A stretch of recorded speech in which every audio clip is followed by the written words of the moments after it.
பாண்டிய வம்சாவளியில் தலையாலங்கானத்து செருவேந்திர பாண்டியன் நெடுஞ்செழியன் கிறிஸ்துக்கு முன் 200 முதல் கிறிஸ்துக்கு முன் 400 வரை தோன்றி மதுரையில் இருந்து பண்டைய தமிழ்நாட்டை ஆட்சி செய்தார். வரலாற்றில் மிகச்சிறந்த பாண்டிய மன்னர்களில் ஒருவராக அவர் கருதப்படுகிறார்.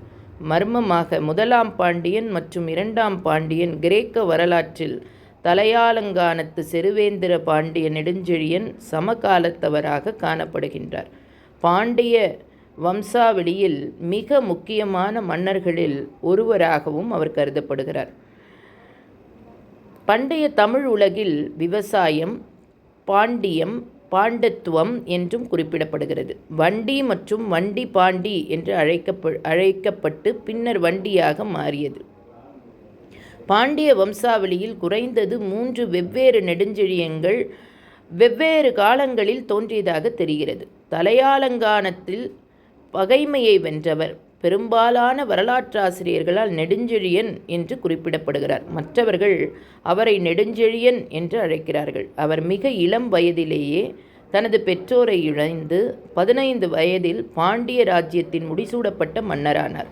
அவர் உயரமானவராக தோன்றுகிறார். மேலும் நெடுஞ்செழியன் என்று பெயரிடப்படுகிறார். அதாவது மேம்படுத்தப்பட்டவர், உயரமானவர். அவர் பாண்டிய ராஜ்யத்தை தலைநகரான மதுரையிலிருந்து ஆட்சி செய்தார். மேலும் அவரது முக்கிய வர்த்தக துறைமுகம் கொர்க்கை நவீன கால தூத்துக்குடியாக இருக்கலாம். நெடுஞ்செழியன் கிழக்கில் சீனர்களுடனும் மேற்கில் ரோமானியர்கள் மற்றும் ஏத்தியர்களுடனும் வர்த்தகம் செய்த முக்கிய பொருள் கடல் சங்கு முத்துக்கள். அவர் வர்த்தகம் செய்த பிறகு பிற பொருட்கள் பருத்தி, தந்தம், மிளகு மற்றும் சந்தனம். அதற்கு ஈடாக அவர் தங்கம் மற்றும் இரத்தினங்களை பெற்றார்.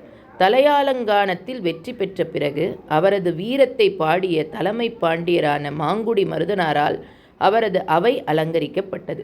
அவர் நடத்திய ஏராளமான போர்களை கருத்தில் கொண்டால் கடல்சார் வர்த்தகத்தையும் அதன் பொருட்களையும் அவர் உண்மையில் கட்டுப்படுத்த விரும்பினார் என்று நம்புவதற்கு வலுவான காரணம் உள்ளது.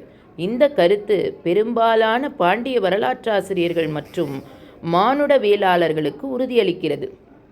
அவரது வாழ்க்கை முழுவதும் அவர் ஏராளமான போர்களில் ஈடுபட்டு வெற்றியாளராக உருவெடுத்தார். சங்க காலத்தை சேர்ந்த குறைந்தது 20 புலவர்கள் அவரது வீரத்தை பாடியுள்ளனர். மிகவும் பிரபலமானவர்கள் தலைமை புலவர் மாங்குடி மருதன், நக்கீரர் மற்றும் பரணர். அவர் சங்கத்தமிழ் தொகுப்புகளில் ஒரு கவிதையை பதிவு செய்துள்ளார். மேலும் அது அகநானூற்றில் எண் 72 பட்டியலிடப்பட்டுள்ளது. இது தீர்க்க குரல் கொடு என்று பொருள்படும் வெஞ்சினம் மொழிதல் என்ற பிரிவில் வகைப்படுத்தப்பட்டுள்ளது.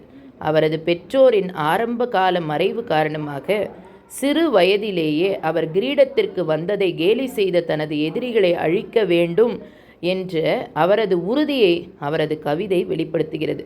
அவர் தனது கவிதையில் தனது எதிரிகளையும் அவர்களின் பெருமையையும் அழிக்கவில்லை என்றால் தலைமை மங்குடி மருதனார் அவரை பற்றி பாடுவதை தவிர்த்திருப்பார்.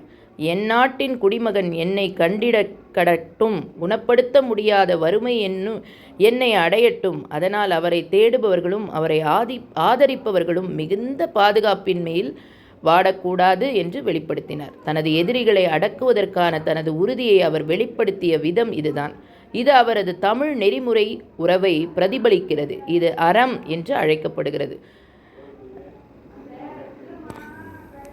அவர் இளம் வயதிலேயே அரியணை ஏறியது அவரது நாட்டை சுற்றியுள்ள அனைத்து தலைவர்களும் அவரது அதிகாரத்தையும் ராஜ்யத்தை நடத்தும் திறனையும் கேள்விக்குள்ளாக்கினர். எதிரி மன்னர்களை மௌனமாக நெடுஞ்செழியனை நிரந்தர போர் தலைவராக வெளிப்படுத்த இது ஒரு கட்டாய காரணத்தை ஏற்படுத்தியிருக்கிறது. அகநானூறு எண் 72 என்ற தலைப்பில் தொகுக்கப்பட்ட அவரது தீர்க்க குரல் கொடுங்கள் என்ற கவிதையில் இது மிக தெளிவாக விளக்கப்பட்டுள்ளது. அவரது போர் நடத்தைக்கான 2வது காரணம் தெற்கு பகுதி பாதுகாப்பு என்ற பாண்டிய பரம்பரை கடமையுடன் சிக்கலான கடல்சார் வர்த்தக பொருட்களை கட்டுப்படுத்துவதாக இருக்கலாம். இவரை போல ஒரு சிறப்பான மன்னர் இனி பிறக்கப் போவதும் இல்லை, அவ்வளவு சிறப்பாக ஆண்டதும் இல்லை.